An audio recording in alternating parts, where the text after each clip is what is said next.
Welcome again to this channel. Start মেনুতে right click করলে Windows পাওয়ার sell option আসে। তোমরা যদি এই উইন্ডোজ পাওয়ার সেল অপশনের বদলে উইন্ডোজ কমান্ড প্রম্পট করতে চাও তাহলে এই ভিডিওটা তোমাদের হেল্প করবে। কিভাবে এটা চেঞ্জ করবে দেখে নাও। টাস্ক বারের ওপর রাইট ক্লিক করে টাস্ক বার সেটিংয়ে ক্লিক করো।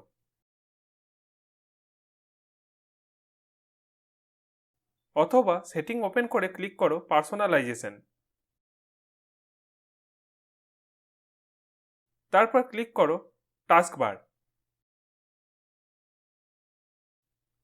এরপর replace command prompt with Windows PowerShell in the menu when I right click in the start button এই অপশনটা অফ করে দাও।